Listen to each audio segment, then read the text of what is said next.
na foto. Então tá. Pessoal, retomamos então a nossa leitura de Além do Princípio do Prazer, um dos textos célebres e que marca a virada de 20 do Freud. O Augusto está me dando uma força aqui para destrinchar esse que é um dos textos mais complexos do Freud e que tu vai notando a base ali em outros pensadores através da leitura. Então, vou retomar a leitura, aqui nós estamos na página 55. Colegas, sintam-se à vontade, pedir palavra, comentar, tiver algum insight, a gente vai construindo um saber aqui junto, como eu reforço todos os encontros. Vamos lá, então. Acredito que se possa usar a tentativa de compreender a neurose traumática comum, como a consequência de uma vasta ruptura da proteção contra estímulos. Assim, a antiga e ingênua teoria do choque seria reintegrada em seus direitos, aparentemente em oposição a uma teoria posterior e mais exigente em termos psicológicos, que não atribui importância etiológica à ação mecânica da força, e sim ao susto e à ameaça à vida. Só que essas oposições não são inconciliáveis e a concepção psicanalítica da neurose traumática não é idêntica à forma mais tosca da teoria do choque, enquanto esta última desloca a essência do choque para o dano direto da estrutura molecular ou mesmo da estrutura histológica dos elementos nervosos. Nós buscamos compreender seu efeito a partir da ruptura da proteção contra estímulos do órgão psíquico e a partir das tarefas daí resultantes. O susto conserva sua importância também para nós. Sua condição é a falta de prontidão para a angústia. Prontidão que inclui um superinvestimento dos sistemas que primeiro recebem o estímulo. Em consequência desse baixo investimento, os sistemas não estão em boas condições para ligar as quantidades de excitação que lhes chegam. Assim é muito mais fácil que as consequências da ruptura da proteção contra estímulos se façam sentir. Descobrimos assim que a prontidão para a angústia, com seu superinvestimento dos sistemas receptores, representa a última linha da proteção contra estímulos. O fator decisivo para o desfecho de toda uma série de traumas pode ser a diferença entre os sistemas não preparados e os sistemas preparados com o superinvestimento. A partir de uma certa intensidade do trauma, essa diferença provavelmente não terá mais importância.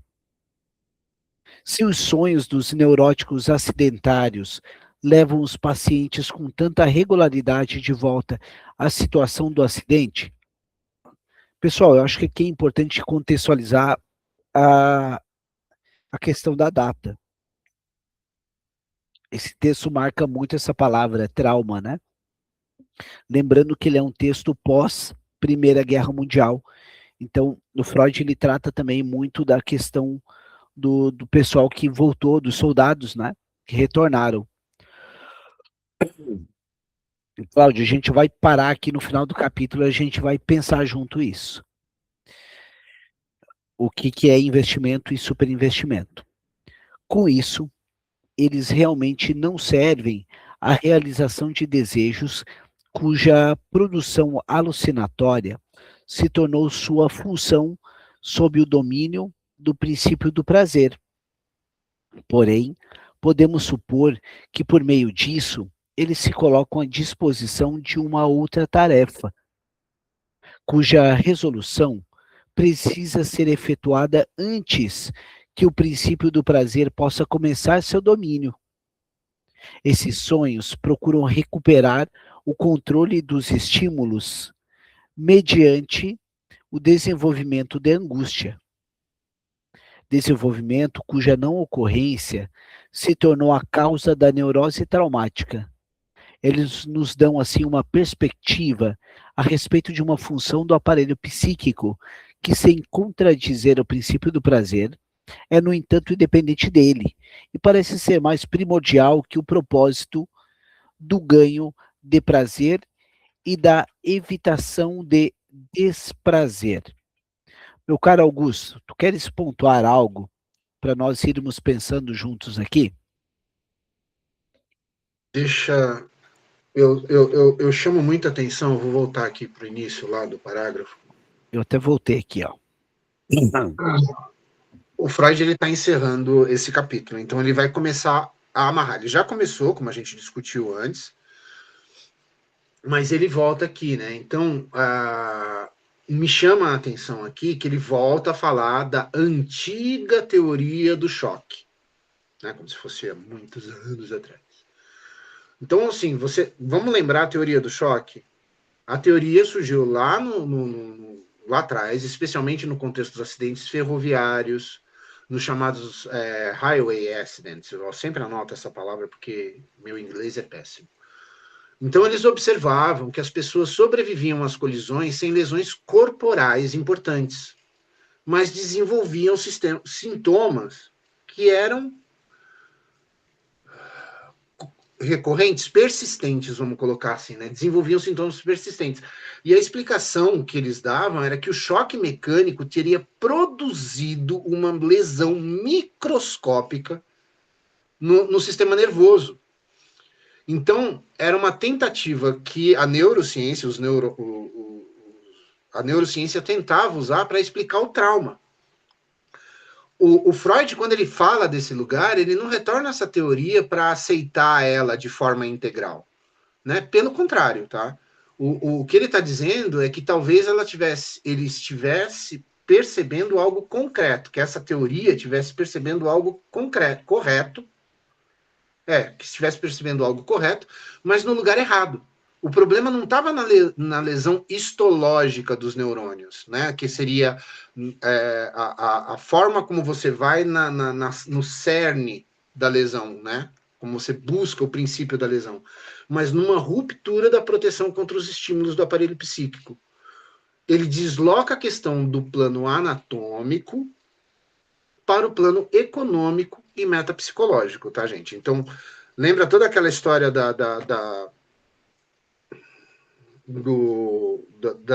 do aparelho, que ele fica forte, né, por fora da membrana. Então, ele vai para esse lugar. Nossa, tá acabando minha bateria.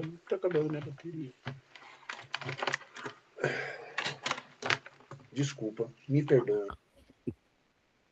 Enquanto tu vai vendo esse... Conseguiu? Consegui.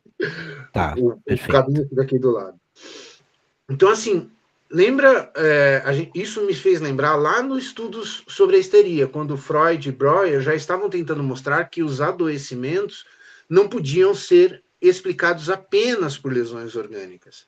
Ele continua esse movimento, mas agora tentando compreender o trauma em termos de excesso de excitação. E aí, quando ele fala do susto, o susto ganha um novo significado. Lá atrás, a gente já tinha, né, distinguido medo, angústia e susto, lembram? Então, agora, a gente entende melhor por que ele fez essa distinção. A angústia, se a gente lembrar, ela funciona como uma preparação. Ela representa uma espécie de investimento antecipado para esses sistemas receptores, né? Para preparar o sistema psíquico para alguma coisa. O susto acontece justamente quando essa preparação falha. Por isso que parece que Freud está dizendo algo sofisticado. Talvez o trauma não dependa apenas do que aconteceu, mas também do estado em que o aparelho se encontra quando aquilo acontece. Augusto, eu acho importante também enfatizar, ali o Cláudio tinha perguntado o que é investimento e superinvestimento, né? Investimento a gente vai falar muito de catexia. A gente vai falar de uma energia. Estamos falando de Freud pensando em energia. Então, investimento é energia que vai buscar uma ligação com algum tipo de representação. Eu estou com essa tensão, alguma coisa, eu vou buscar algum lugar para descarregar. O detalhe é que o superinvestimento é quando o Bezetsetzung seria o investimento.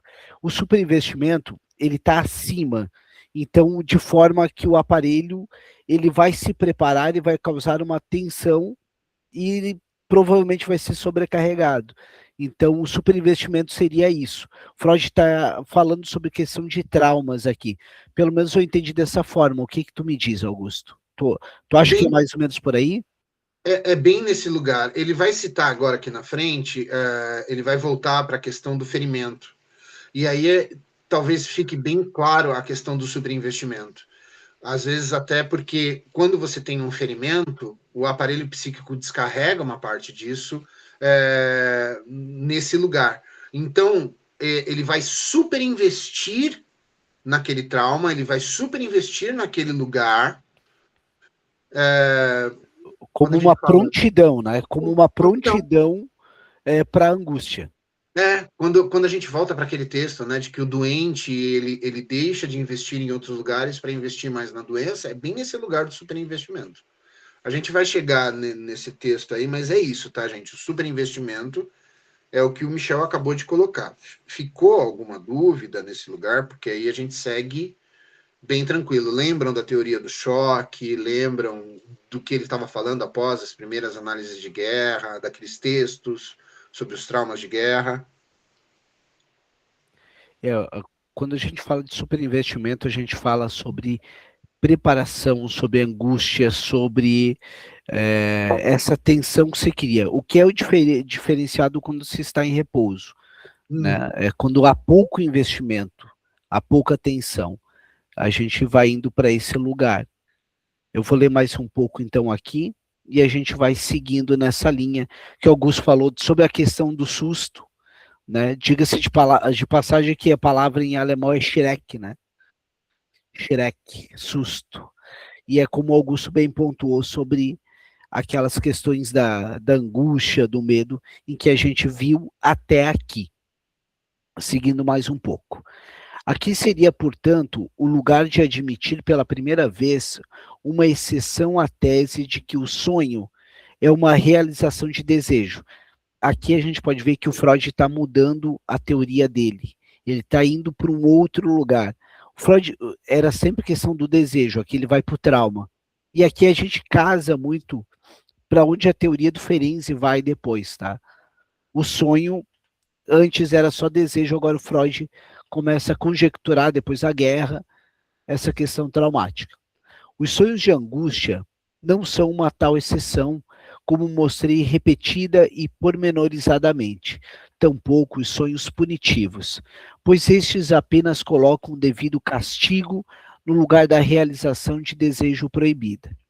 São, portanto, a realização de desejo da consciência de culpa, reagindo ao impulso repudiado.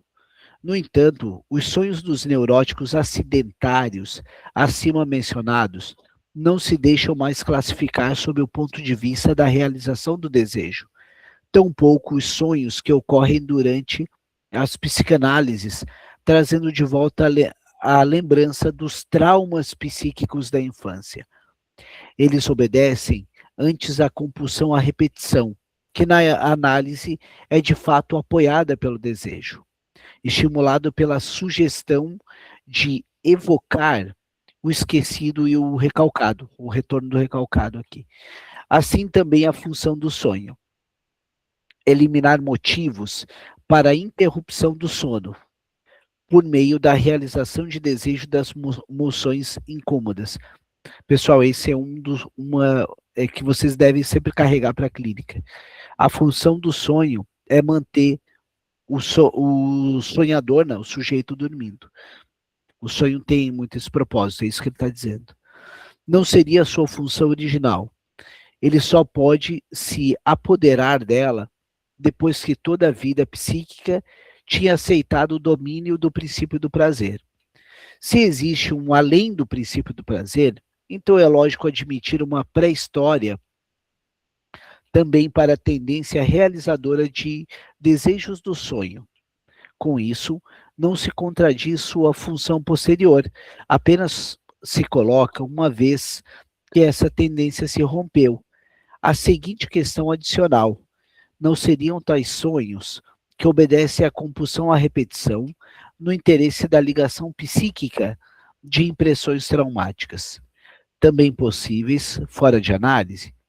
A resposta é totalmente afirmativa. Augusto, queres pontuar algo sobre esse capítulo? Gente, ó,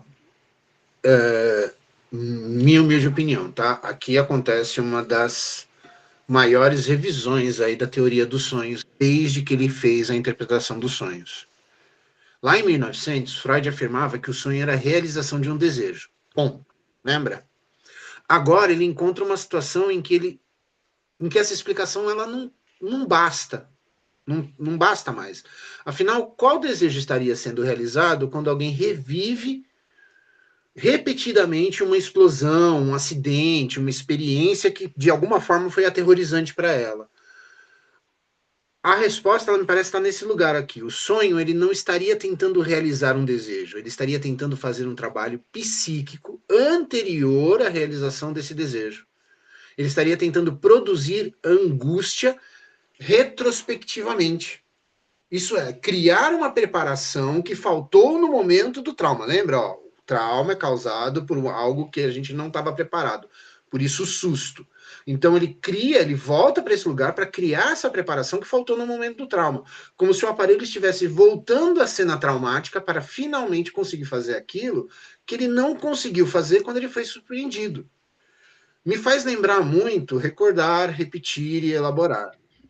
Lá, o Freud já mostrava que aquilo que não pode ser recordado retorna sob forma de repetição, certo? Aqui, ele aprofunda essa ideia. A repetição não seria mais apenas uma resistência ou um obstáculo ao tratamento. Ela pode ser uma tentativa, aí a gente volta para essa palavra, uma tentativa do aparelho de ligar aquilo que entrou de forma excessiva. Eu tenho a impressão de que o conceito mais importante desse trecho, volto a falar, minha humilde opinião, tá, gente? Aberto totalmente a não concordo. Mas eu tenho a impressão que o conceito mais importante desse trecho nem seja o trauma, nem o sonho, mas eu continuo insistindo na palavra ligação. O aparelho parece repetir porque ainda está tentando transformar aquela excitação livre e invasiva em algo que possa ser integrado à vida psíquica do sujeito. Me parece que é exatamente aqui que Freud começa a encontrar aquilo que procurava desde lá do início do texto. Uma Augusto, psíquica mais primordial. Augusto, deixa eu complementar aí, eu vou na mesma linha de raciocínio. Eu acho que ele revisita mais do que isso, ele revisita o Freud do projeto psicanalítico, o Freud da palavra catexia, o Freud de 1895, 97. Por quê? Eu compactuo contigo. O que é o trauma no conceito que eu li e entendo? É aquilo que repete, repete, repete, em qual intuito? Intuito de ligar aquela energia. Ou seja, o trauma como algo que não foi acabado. Né? Eu quero terminar algo que ficou inacabado. Né? Eu quero ligar aquela energia que está solta. Né? O Besetzung, transformá-lo em Bindung. Né? O Dunker gosta muito de usar essas palavras. Bindung é quando a energia já está ligada a algo. Né? Então é para não ficar solta no aparelho psíquico. Gente, ligar a algo, quando você usa o Bindung, né? É exatamente o que permite ao sujeito começar a elaborar. Quando ele liga, ele começa a elaborar. Antes disso, tá disperso, tá batendo, é uma pulsão que fica repetindo e às vezes ele nem entende o porquê. Quando ele liga, ele... Imagine da seguinte forma: algo traumático é recalcado no inconsciente e fica solto. Só que vai ter o retorno do recalcado. Ao voltar, pode ser no corpo, pode ser em compulsões. Então, qual é o objetivo desse retorno do recalcado? É ligar essa energia, ele vai se ligar a algo. Então, a gente fala nesse intuito, né, de ligar essa energia da maneira mais adequada possível. Essa é a leitura que eu vou fazendo.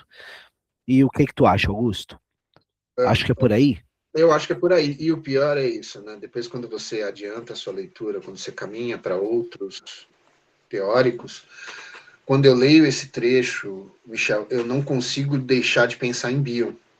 Uhum. Quando Bion fala da necessidade de transformar experiências emocionais brutas em algo pensável, ele me parece que o Bion está enfrentando um problema muito próximo desse que o Freud formula aqui. Em ambos os casos, o sofrimento ele não vai decorrer apenas da intensidade da experiência, mas do fato dele ainda não ter encontrado uma forma psíquica capaz de contê-lo. Não sei se faz lógica para você. Eu penso muito em Bion quando eu estou lendo isso aqui, cara. Eu falo, putz, olha o Bion aqui apanhando do mesmo lugar. Sim, sim. O Bion é um retorno a Freud também, né? O Bion é outro retorno a Freud muito, muito forte. Pelo menos a leitura que eu faço. Eu vou passar a palavra para o Diego. Diego, por favor. Augusto, a gente está falando da interpretação dos sonhos aí, que Freud está saindo um pouco dessa parte do desejo, né, de revisitar, né, de ter esse desejo, né, no sonho, que é. E será que esse trauma também, nessa questão, não seria uma forma, um desejo da pessoa tentar sair dessa cena traumática? Por exemplo, a pessoa, digamos assim, que a pessoa fica revisitando um trauma que ela foi atropelada, fica revisitando esse trauma nos sonhos dela. Será que não é uma forma de parar na calçada para o carro passar para depois ela atravessar? Será que não seja isso no pensamento da pessoa? Um desejo de tentar escapar desse acidente? Não sei se eu consegui entender a sua posição. Se a gente for trazer para a clínica, talvez, aí o Michel me ajuda, é bem provável que a gente entra naquela questão do se, né? Que a gente fala que o se não existe. Se eu não tivesse atravessado a calçada, se eu não tivesse atravessado a rua, atravessado a calçada é ótimo, né? Se eu não tivesse atravessado a rua, mas o que o aparelho psíquico está tentando fazer não é o se, porque o aparelho psíquico ele não lida com o se. O se é uma questão do neurótico, né? Se eu não tivesse, se. O aparelho psíquico ele está tentando ligar mesmo, falar, eu sofri isso, e eu preciso elaborar essa situação. Eu preciso lidar com o fato de que ela aconteceu e eu estou incluso nela. Deixa eu dar uma explicação melhor usando o Ferenczi aqui. Eu acho que o Ferenczi tem uma leitura muito boa sobre isso. Tá? Vamos pensar da seguinte forma. Ok, o trauma ele tem essa característica, eu volto ad eterno, só que o detalhe é que eu não mudo os meus atos. Eu faço as mesmas coisas esperando coisa diferente. Agora, tem um caso que até eu tive num curso junto com a Sandra Barilli, e nós falamos sobre o sonho na perspectiva ferenziana. Nesse sonho constava uma menina, uma mulher que falava de um sonho recorrente no qual ela estava ensanguentada. Quando a analista conversa com ela e ela opta por falar com a mãe conta que ela foi violentada quando era muito jovem, quando era uma criancinha muito pequena. Esse sonho recorrente cessa. O que acontece, Diego? Esse sonho voltava sempre no intuito de buscar uma representação, de simbolizar aquela situação, de entender, não, peraí, agora faz sentido, agora grudou aqui, eu vivi isso, eu estou aqui e junto as duas coisas. Eu precisava simbolizar isso, eu precisava dar contorno, porque até então era só uma preparação para algo, uma angústia, algo que voltava, porque uma coisa é você falar. Quantas vezes, agora eu vou chamar o Lacan para conversa. O falante fala, o sujeito do inconsciente, quer dizer, o sujeito do consciente fala, o falante não se escuta. O que quer dizer? O inconsciente fala, traz os estímulos, o falante não representa. O Lacan fala em outra palavra, tá? Esse insight eu acabei de ter agora.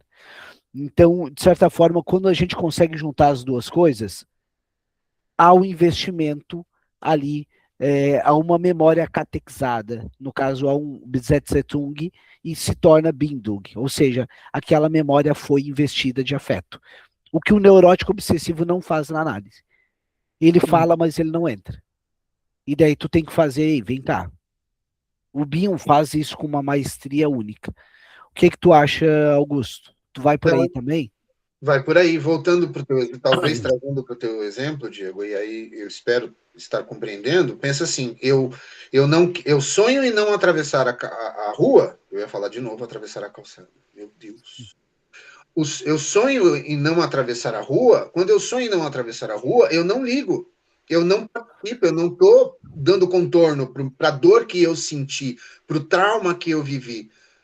A partir do momento em que eu falo, não, eu atravessei a rua. Agora eu estou vivenciando essa experiência, estou dando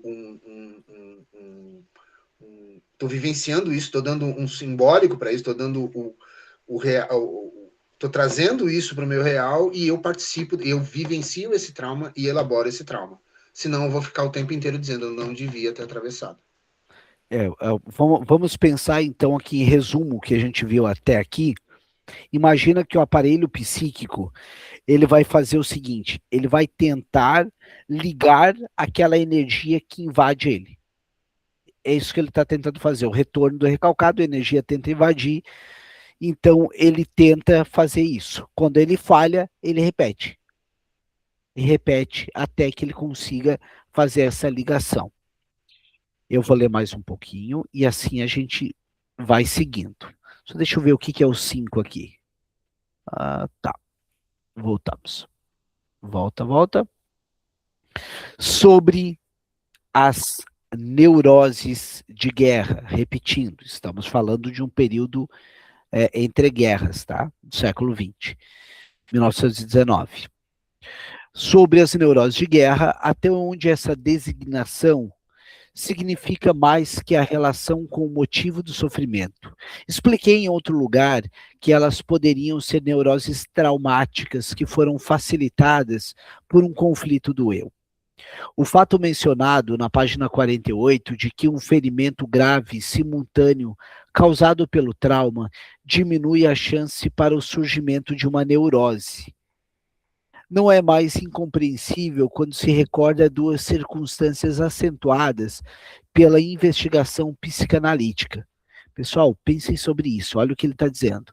O fato mencionado, um ferimento grave simultâneo causado pelo trauma diminui a chance de uma neurose. Nota que aqui tem uma simbolização. Né? Tem um trauma, está grave, aconteceu, está simbolizado.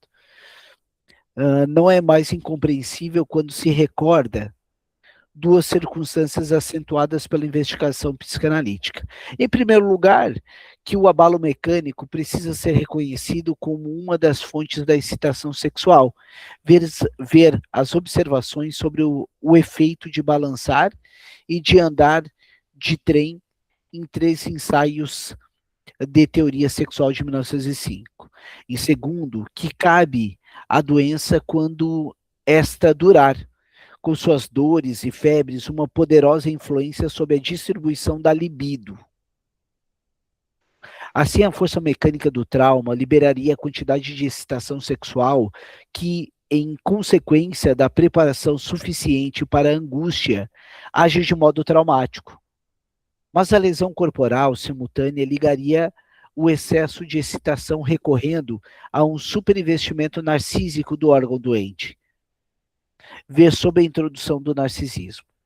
Também é sabido, mas não suficientemente, aproveitado para a teoria da libido, que distúrbios tão graves na distribuição libidinal quanto os de uma melancolia podem ser temporariamente suspensos por uma doença orgânica intercorrente. Sim, até o estado de uma demência precoce, uma demência precoce, me parece, completamente desenvolvida, é suscetível, sob as mesmas condições de uma involução passageira. Augusto, queres pontuar algo aqui, meu caro? Gente, esses 3, 4 últimos parágrafos, vocês percebem que o Freud está fazendo uma amarração de tudo que ele construiu nesse capítulo? O que ele chamou a atenção é que começa retomando uma discussão que vinha desde a guerra, né? Quando ele menciona as neuroses de guerra, ele remete ao texto sobre a psicanálise das neuroses de guerra. Ele está retomando uma questão muito debatida após a Primeira Guerra Mundial. Havia uma tendência de explicar que esses adoecimentos por lesões físicas do sistema nervoso ou por simulação... Como é que eu posso falar? Que fosse uma simulação dos soldados. Né? Augusto, deixa eu complementar junto contigo, já te devolvo a palavra, mas vamos construindo juntos aqui. Eu tenho minhas anotações aqui no cantinho também.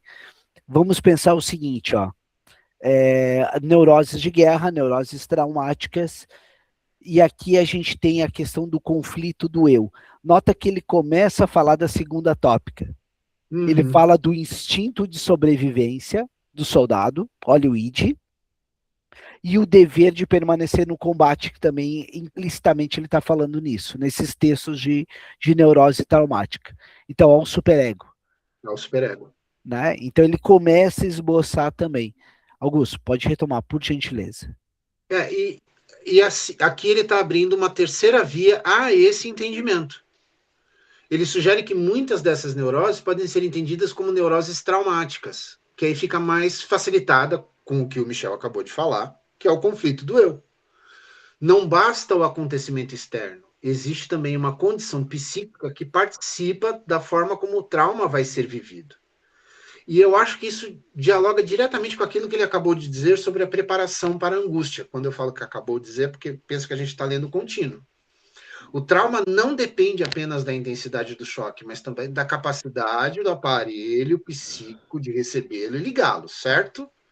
Depois que ele faz essa observação, e que hoje, às vezes, até surpreende os leitores, ele lembra uma passagem dos 3 ensaios da teoria da sexualidade. Ele cita ali, né? Ele comenta que certos movimentos corporais, ritmos, embalar uma criança, viajar de trem, eu lembro que ele fala do oscilar também, né? Podem produzir estados de excitação corporal que participam da vida sexual.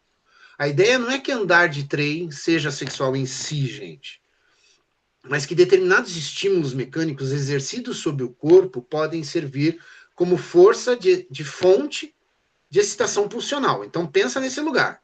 Nos 3 ensaios, o Freud observa que muitas pessoas experimentam estados peculiares de excitação, mal-estar, ou mesmo prazeres ligados a movimentos repetitivos do corpo.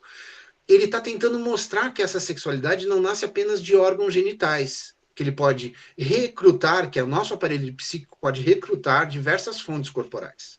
Certo? Então, vamos lá. Não nasce de um único lugar. Aqui, além do princípio de prazer, ele recupera essa ideia para formular uma hipótese bastante, na época, usada, e também acho que até hoje, que o próprio impacto físico do trauma poderia liberar uma quantidade importante de excitação. E é por isso que ele faz a referência à introdução ao narcisismo, tá, gente? Porque ele ajuda a compreender uma afirmação que, à primeira vista, parece ser paradoxal. Por que um ferimento físico grave poderia diminuir a probabilidade de uma neurose traumática? Vamos falar de sobreinvestimento. A resposta freudiana é econômica. Quando um órgão é ferido, uma enorme quantidade de investimento libidinal se dirige para aquela região do corpo, né? Em Introdução ao Narcisismo, Freud descreve exatamente esse fenômeno. Lembra? Eu tinha acabado de falar, né? O sujeito doente se recolhe do mundo. Ele perde interesse por outras coisas e concentra seus investimentos na parte adoecida. Pegou a parte do superinvestimento? Quem tinha falado, quem perguntou? O Cláudio tinha mencionado ali, né? E então a gente pode pensar, isso que o Augusto falou é bem interessante, né? Porque ele cita ali 2 aparelhos, um dele que é essa excitação sexual que solta, né? E o segundo que é esse superinvestimento naquela área afetada. Então, tem uma simbolização, aquilo que havíamos falado. Diego, por favor, antes de eu devolver para o Augusto, fale aí. Então, esse investimento seria, tipo, interno e externo, né? Seria ou para a gente mesmo ou para um objeto de fora, uma pessoa que a gente ama, por exemplo, né? E é o Eu meu acho que entendimento, pelo que eu vi. eu acho que aqui a gente está falando do próprio sujeito, tá? Próprio sujeito, tá. E o super investimento poderia ser, tipo, uma pessoa, eu coloquei no chat, acho que você acabou não vendo, poderia ser uma pessoa que morreu, um luto que a gente está sofrendo, que a gente não consegue desapegar dessa pessoa, desse luto, desse objeto. Eu acredito que aí ele não está falando da melancolia em si. Ele tá, pelo que eu estou vendo, ele está falando da neurose de guerra, ele está falando sobre traumas físicos, ele está falando tudo do próprio sujeito. Né? Eu não estou lendo ali em nenhum momento ele falando de melancolia. Né? Porque Então a não tem algo melancolia. externo aí, então. Não, aqui Não, na minha tá. leitura, eu mesmo e Irene que ele está falando. O que tu acha, Augusto? Feito exemplo, eu mesmo. É isso, ele está falando do próprio sujeito ainda, ele não está tocando ainda em melancolia. Embora aqui a gente está falando de um Freud 1919, 1920, 1923, se eu não estou equivocado, o Luto e Melancolia 1917. Isso. Mas vai para um outro lugar, é uma outra teoria que me parece não é o que ele está citando aqui neste primeiro momento. Tá? Mas pode ser pensado dessa forma, Michel?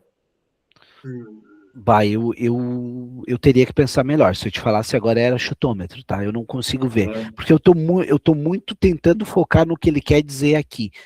Né? E daí eu tô vendo o superinvestimento na parte simbólica do próprio corpo do sujeito, na energia psíquica. Né? Vamos lá, então. Então, esse superinvestimento poderia ser mais uma neurose de guerra, um trauma de guerra. A pessoa perdeu um braço na guerra. Poderia ser isso? Aí acho que a gente fala um idioma que o Freud está querendo dizer aí. Ou seja, uma excitação muito severa que ele passou naquele momento, ou talvez até presenciado, olhando ali, mas naturalmente talvez se vendo ali naquele lugar que ele poderia ter morrido. Acho que vai para esse lugar o instinto de sobrevivência, né? Lembra que isso é muito inato nosso, né? Só que ao mesmo tempo, olha o conflito. O instinto de sobrevivência e olha o superego agindo. O dever de permanecer na guerra. E aí a gente tem esses conflitos. Acho que é por aí que a gente vai. Pelo menos eu estou indo nesse lugar. O que o Freud está colocando aqui, Diego, e pessoal, é sempre... ele está tentando responder a mesma pergunta, aquela pergunta do início do capítulo. O que o aparelho faz... O que o aparelho psíquico faz, ou como ele... o que o aparelho psíquico faz quando ele recebe mais do que ele consegue elaborar? Perfeito. Essa é a pergunta. É aqui que ele está. O que o aparelho psíquico faz quando ele recebe mais do que ele consegue elaborar? E aí ele está tentando responder isso através das teorias que ele já elaborou, através das... Você vê que ele vai trazendo as informações e vai reestruturando se for necessário. Mas ele ainda está no sujeito. E aí outra pergunta também que a gente pode pensar é o seguinte, né, que ele está tentando responder aqui. Por que ele repete aquilo que é doloroso? Né? Também é uma pergunta que o Freud está tentando responder até aqui. Eu vou ler mais um pouquinho antes de nós finalizarmos, pessoal. Iniciando agora o capítulo 5. Vamos para um outro lugar. O fato de a camada cortical receptora de estímulos não ter contra estes uma proteção que a resguarde das excitações oriundas de dentro, terá por consequência que essas transferências de estímulo adquiram maior significado econômico e, com frequência, deem ocasião a perturbações econômicas, que cabe igualar às neuroses traumáticas. As fontes mais abundantes de tal excitação interna são os chamados impulsos do organismo, representantes de todos os efeitos energéticos provenientes do interior do corpo e transferidos para o aparelho psíquico, o que constitui o elemento mais importante e também mais obscuro da investigação psicológica. Como esse é bem curto, vamos ver se dá para ler mais um aqui. Augusto, queres pontuar alguma coisa aqui sobre esse início? Vamos pegar aqui é que esse primeiro parágrafo ele vai se ligar direto ao outro, a gente vai... Se a gente pegar... Pode falar. Eu ia falar para a gente ler e talvez depois na próxima a gente lê de novo só para retomar, ou a gente pode insistir nas perguntas da primeira parte, né, do parágrafo da fase 4 ali, do capítulo 4. Porque ele vai começar a mudar a perspectiva de por que o aparelho psíquico já não apenas precisa defender do mundo externo, ele precisa também lidar com as exigências internas, ele vai começar a lidar com isso, né? Que essas exigências internas não cessam de pressionar o aparelho psíquico. Então ele vai falar dos impulsos, das pulsões, ele vai começar a chamá-los de representantes psíquicos, ele vai trazer bastante informação aqui. Não, então vamos ficar por aqui. Augusto, quer dizer o que é o econômico? Em que momento que a gente falou disso? Deixa eu pegar aqui. Não, é sobre a teoria ali, né? É econômico, tópico. E qual que é o outro? Em Freud, a teoria do Freud. A teoria freudiana. Ela é econômica. Ai, Pai Eterno. Tópica dinâmica. E dinâmica. Dinâmica. Thank you very much. Obrigado, Diego. Porque agora eu estava tentando lembrar o nome dos 7 anões. É impressionante. Nunca lembrava. Como assim, Augusto? Mas tudo bem, deixa quieto. Toda vez que fala assim, eu tô rindo, mas eu não entendi.